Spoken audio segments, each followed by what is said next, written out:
कहाँ जाए फोन नहीं कर सकत। 3 महीना हो गए लॉकडाउन, मन उगता गई रहे गर्मी में। सेट चढ़ा के बैठा रह, फोन नहीं कर के फोन आ गई। हाँ बोल, कहाँ बारा सर, कहाँ जाए के बा? बैठे बैठे तो मन उगता गई बा। चलो हम कहाँ वहाँ भी थी। चल ठीक बा, रुका हो तने।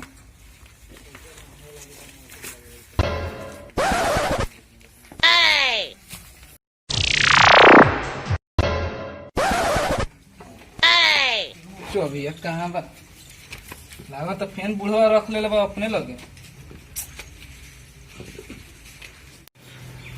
अरे का मर्दानी जाए ये जगह है नहीं क्या मर्दानी टांग दे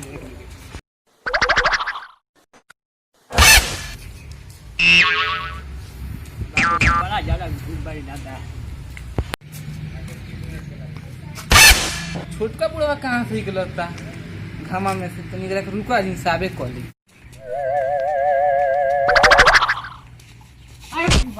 कौन हरामी कुत्ता कहीं के कौन सारा हरामिया खुट्टा गिरा दे सर हमरा के। आबे छोटका बा कौन गिरले सर? देखने कौन गिरा दे हमरा के। कौन तो बा होइले ना को हम बानी कौन गिरा दी हमरा। अरे मजाक ना बना दे बात हमार पुरानी में इतने ही हो के बैठाला। भाग, हम तो तारा से पहले आवत नहीं।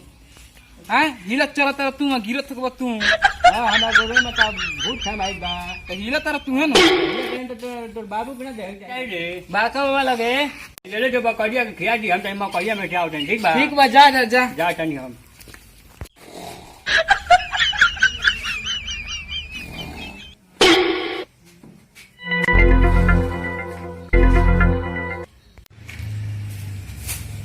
अरे बुढ़वा तो सुतल बा, रुको चेक कले बा है कि नहीं।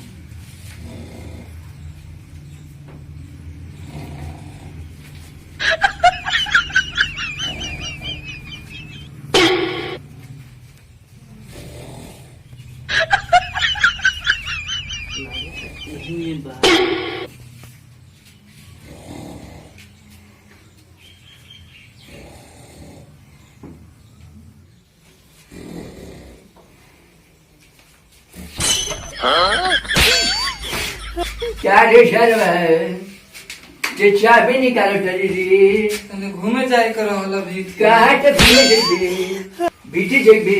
हां तोरा के चाबी के बोलो से बगल में से निकाले के दी।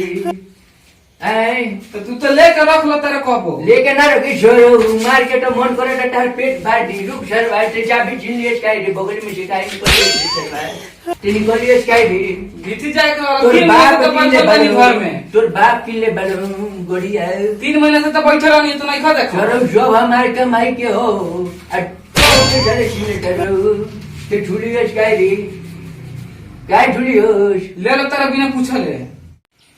लॉकडाउन में जोइबे अपन पुलिस वाला को कर नहीं तो तोर बाप पैसे भरी तो क्या किन के रख लगा? ओ हम बाप के किन के तोर बाप कहां चल गए भाई? पैसा होम डिलीवरी बुझट रे।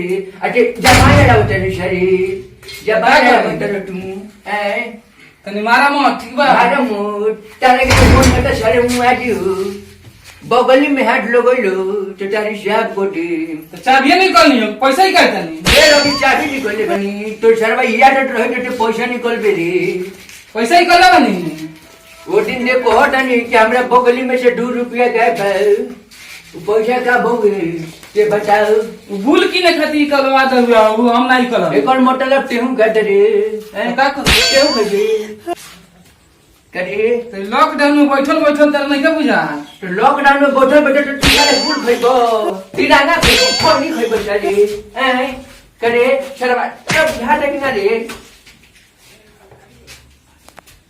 यारे तारा के तो मन करे रे तो काम कर ते चल आज ते चल हमने संग तोरा बाप के लोग लेके चलो तनी चलो जाए बोलते होती कोई बड़े छोड़ के तोरा बाप के लोग ना ले चले मैं तोरा हम ही हिसाब करो तनी बुझो डायरेक्टली तोरा अंदर बहुत गरमी बे चले पर बैठ तोरा के जो माने कोई रहता है तो तेज वाला ये करे मोर काहे करो रे वे कारण क्या को चले चली दिमाग तनी कम खराब करो क्या को चलू ई तो सर्व जा भी गोल कोई बैठी ना मन बिजी ना ना मन भी ना दी देखो हमारा काम ठीक बा तोरा के हम कुछ और ही बहुत नहीं टे सर्व जबान ले रहो दीदी हां जबान ले रहो तेरे शरीर बैठ जाए बैठ ई बेटा देखो तेरे जहां तहां गांव में कितने लोग आवता बाहसी अब पहले क्या डोलू अब तो कितने लोग तो मोड़ गई बुझे तरी तोरा बात समझ में नहीं वो तारा ना निकले के चाहता है बूढ़ लोग के जरा धरता ठीक बा